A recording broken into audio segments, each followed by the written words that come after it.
कल्याण होता है। जब दशा प्रतिकूल होती है, अच्छा काम करने से भी बुरा प्रभाव पैदा होता है। इसी दशा को दशा भगवती या दशा रानी या दशा माता के नाम से हमारे देश की स्त्रियां इसका व्रत पूजन करती हैं। उसके प्रति विश्वास बढ़ाने के लिए कथा भी कहती हैं। जब तुलसी के पौधों में जहाँ उगे वहीं लगा हो, बाल निकले, कलोरी गाय बछड़ा जने, पहलोटी घोड़ी के बछेड़ा हो, स्त्री के प्रथम गर्भ से बालक उत्पन्न होता, इन बातों का समाचार पाकर दशा रानी के व्रत का संकल्प किया जाता है। किंतु यह शर्त आवश्यक है कि बच्चे जो पैदा हुए हैं अच्छी घड़ी में हुए हैं।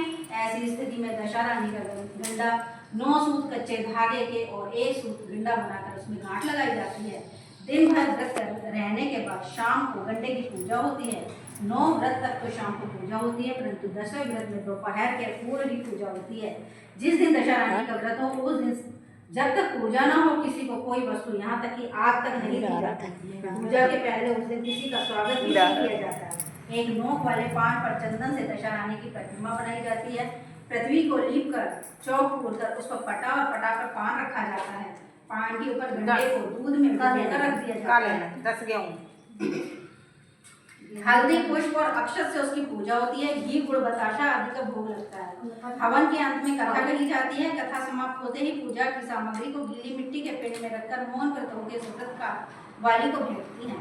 फिर आप ही उसे कुआं या तालाब आदि जलाशय में सिराकर तब पारण करती हैं। पारण करते समय किसी से बोलना वर्जित है। जितना पारण परोसे उसमें से कुछ छोड़ना नहीं चाहिए। थाली धोकर पी लेना चाहिए।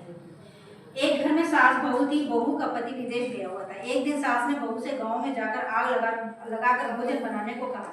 वह गांव में आग लेने गई, पर किसी ने उसे आग नहीं दी और कहा कि जब तक दशा रानी की पूजा न हो जाएगी आग नहीं लगेगी। बहू बेचारी खाली घर लौट आई। सास के सामने खड्डा पटक दिया। कहा कि गाँव भर में दशा रानी की पूजा, इसलिए कोई आग नहीं देता। शाम को सास आग लेने के लिए गाँव में गई। सास आग लेकर अपने घर के दरवाजे तक पहुंची थी कि एक व्यक्ति बछड़ा लिए आया और उसके पीछे ब्याई गलोरी गाय थी।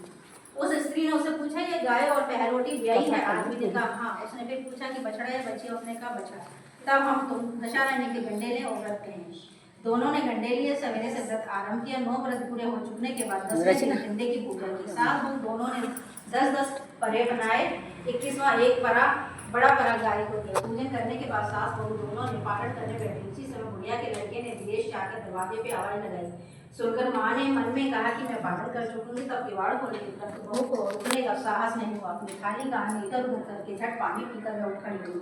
उसने जाकर किवाड़ खोले। पति ने उससे पूछा, माता कहाँ है? स्त्री ने कहा कि वह तो अभी पारण कर रही है। माता पारण कर अपनी थाली धोकर पी चुकी। तब वह लड़के के पास गई। लड़के ने सादर पैर छुआ।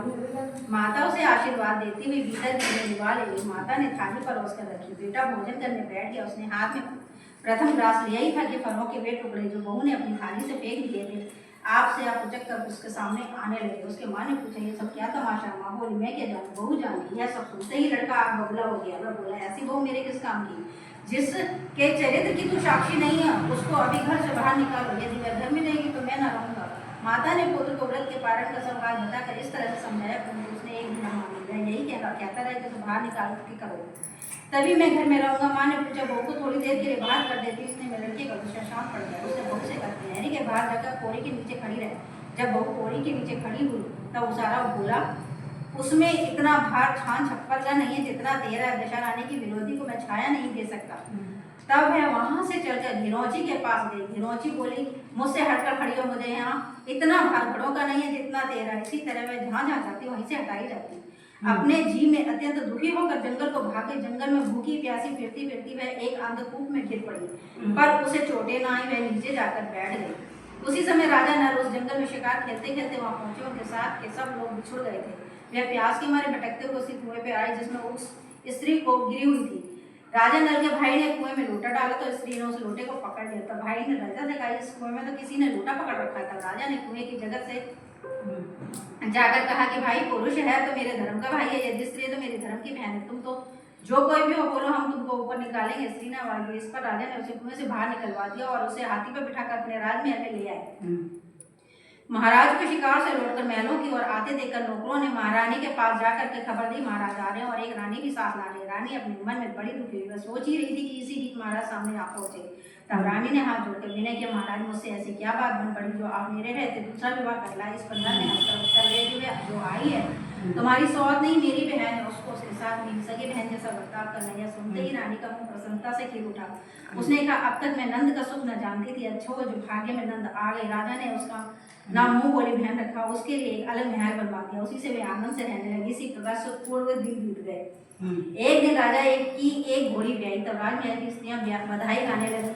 मुंह बोली बहन ने अपनी दासियों से कहा, बाहर जाकर देखो तो सही किस बात की बधाई बज रही है। उन्होंने बाहर से आकर कहा, महाराज की घोड़ी ने अच्छी घड़ी में एक उत्तम बछड़ा दिया है, उसी की बधाई गाई जा रही है। उसने पूछा, पहलोटी ब्याई है दूसरी तीसरी बार? उन्होंने जवाब दिया, ब्याई तो पहले ही है। तब उसने रानी के पास जाकर, आओ भावर हम तुम दोनों दशा रानी के गंडे रहे। रानी ने पूछा, किसके गंडे, कैसे गंडे हैं, सो मुझे समझाओ। तब वे बोले, भाई की एक घोड़ी पहल बछड़ा भी आई है। दशा रानी के व्रत का भी यही नियम है कि पहले जब गाय या घोड़ी या स्त्री का प्रसव सुने तब गंडा लेकर व्रत आरंभ करें। 9 व्रत करने के बाद 10वें दिन गंडे का पूजन करके विसर्जन करें। इसी के साथ उसने पारण के साथ नियम बताया। तब रानी बोली, नमत तुम्हारा व्रत तुमको फले है। बोली, भाभी मुझे जो चाहे सो कह दो, परंतु व्रत के संबंध में कुछ भी मत बोलना। इसी व्रत के कारण मारी तुम्हारे देश में आई। तब रानी ने उदासीनता के साथ कहा, मुझे क्या पड़ी है, तुमको रुचि हो सो करो, मैं तो ना करती। स्त्री ने श्रद्धापूर्वक गंडा लिया। 9 दिन तक 9 व्रत की कथाएं कही। 10वें दिन विधिवत भोजन किया, गोला फरा बनाए, शाम को पारण करने बैठी। उसी समय से पति को कुछ अनायास प्रेरणा सी हुई। वे अपनी माता से आगे लेके घर से बाहर हो गया। घूमता फिरता वह राजा नल की राजधानी में जा पहुंचा। अपनी स्त्री का पता लगाने लगा। एक मुंह पर